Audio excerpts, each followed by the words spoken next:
Where's the boss?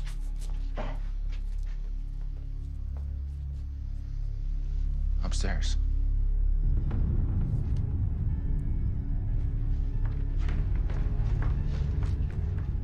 Don't move! Don't even flinch. Fisker! Against the wall! You've been denounced.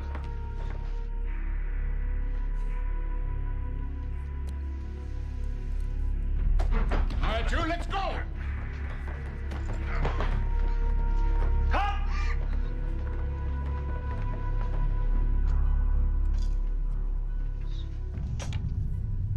Borgiras, those who foretell the future.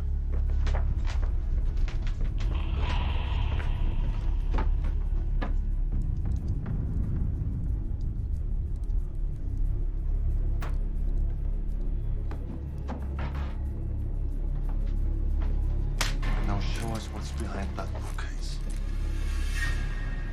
What's Norway? Oslo?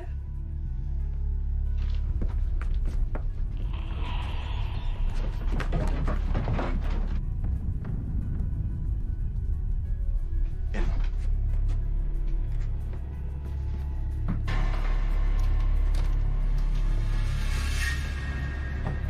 Stop him. Keiner oben, zwei unten. Ich will sie alle in diesem Raum. Let's go!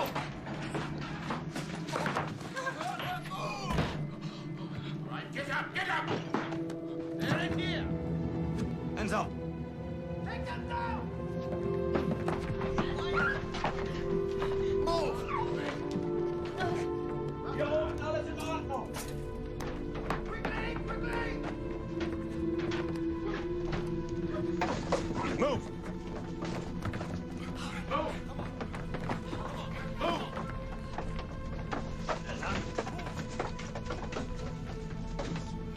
That's it. Money. Valuables. You'll find a strong box in the closet. Go get it.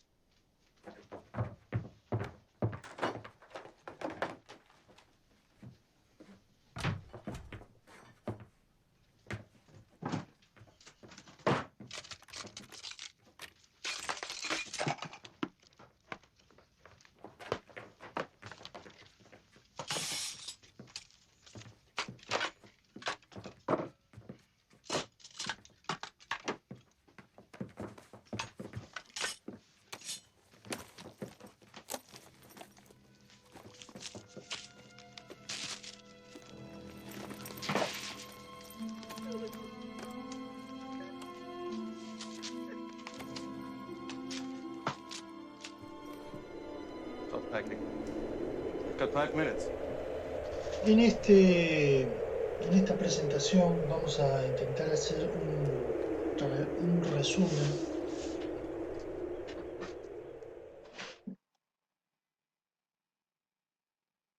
En esta presentación vamos a intentar hacer un resumen de los elementos principales para su posterior análisis que tienen que ver con el desarrollo de la Segunda Guerra Mundial.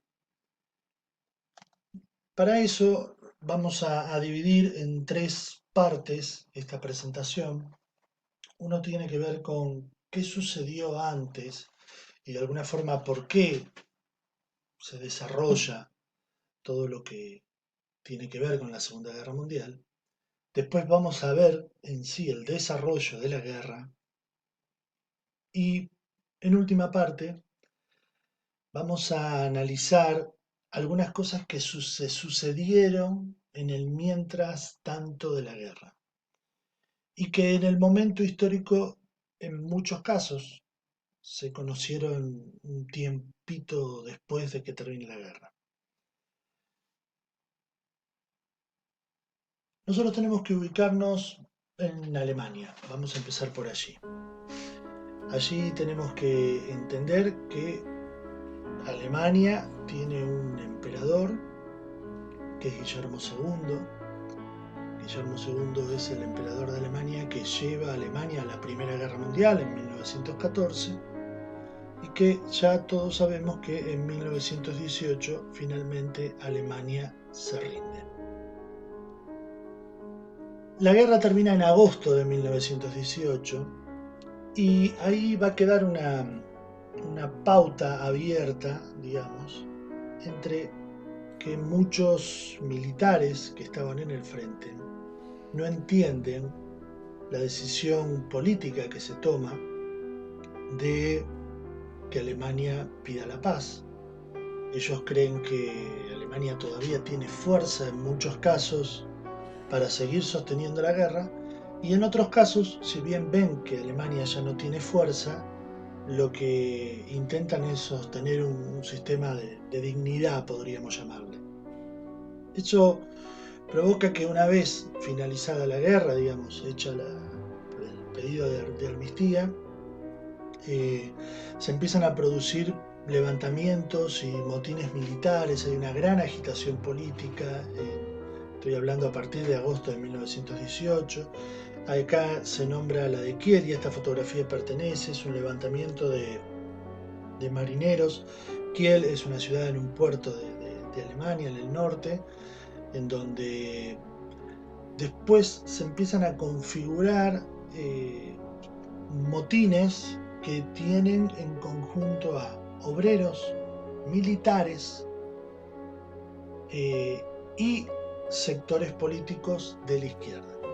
Esto tiene una analogía en el momento, porque mientras está sucediendo esto, ustedes recuerden que se está dando la revolución, el proceso de revolución rusa, el proceso de la revolución comunista en Rusia. Por lo tanto, indudablemente empieza a aparecer el fantasma de la palabra soviet en Alemania. Tenemos un estado quebrado por la guerra, socialmente muy profundamente golpeado, económicamente muy golpeado, y políticamente en estas desvariaciones que hay entre los cuerpos políticos y los cuerpos militares y sociales. Hay una cadena de hechos que lleva a que finalmente el 9 de noviembre Guillermo II abdica como emperador, se retira de Alemania, va a pasar después, va a morir en la década del 40 en Bélgica, pero en ese momento abdica. Y acá empieza la disgregación de ese gran estado que había sido el Imperio Alemán, ¿no? Vamos a ir viendo que una de las primeras cuestiones que aparece, dijimos antes, de que está este fantasma de la Revolución Rusa, de la Revolución Comunista, y acá aparecen dos personajes, Rosa Luxemburgo y Liebknecht, que generan, sobre todo Liebknecht, sobre todo porque hay una discusión entre ellos, si bien son los líderes naturales de este movimiento. En enero de 1919 se produce lo que se conoce como el levantamiento espartaquista. Es un alzamiento comunista que intenta movilizar, seguir medianamente un poco un paralelo a lo que sucedió en Rusia, pero el gobierno alemán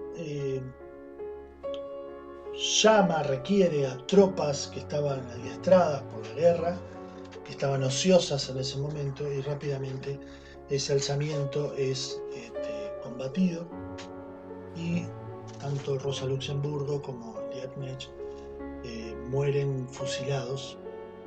El gobierno controla la situación y ante la disgregación, porque este es uno de los levantamientos, pero después está lo que va a suceder en Baviera, hay muchos sectores de Alemania que empiezan a pensar en una autonomía o en otro formato de gobierno, como por ejemplo el comunista.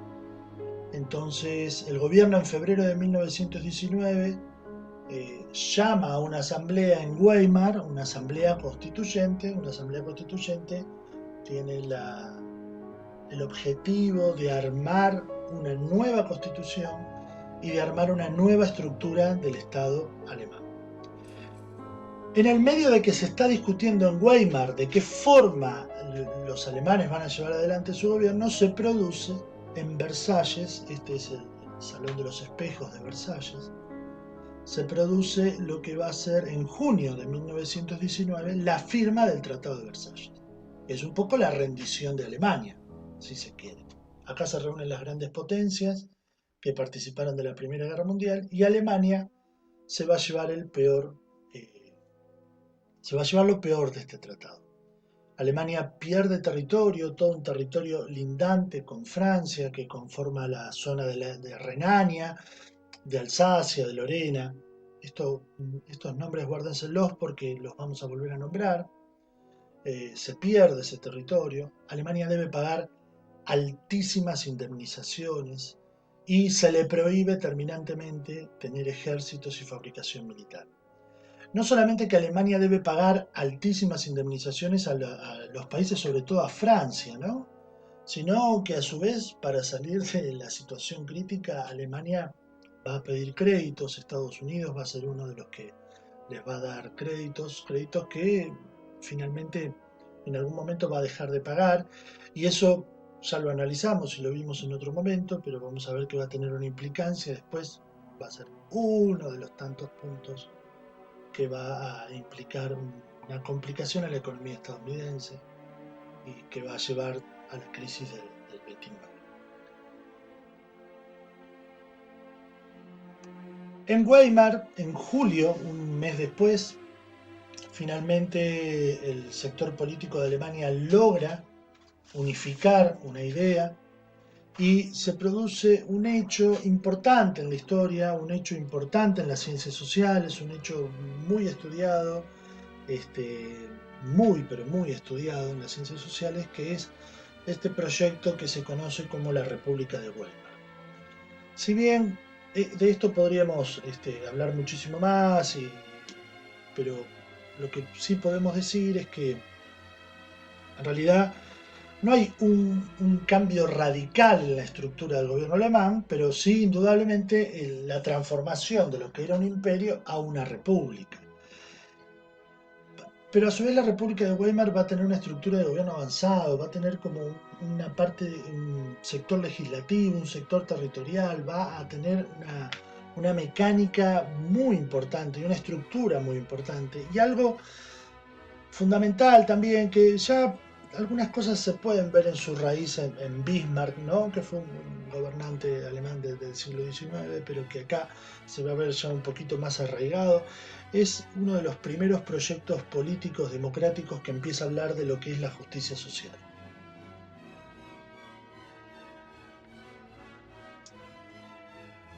Ahora, en octubre de 1919, un veterano de guerra que estuvo internado porque perdió la visión después de la detonación de un explosivo en la guerra, en la Primera Guerra Mundial, un cabo del ejército vuelve a Alemania y se une al Partido Obrero Alemán. Acá hay algunos historiadores que también hablan de que en realidad pudo haber sido como una especie de agente del Estado. Otros lo niegan, pero bueno, podría ser una posibilidad. Su nombre es Adolf Hitler.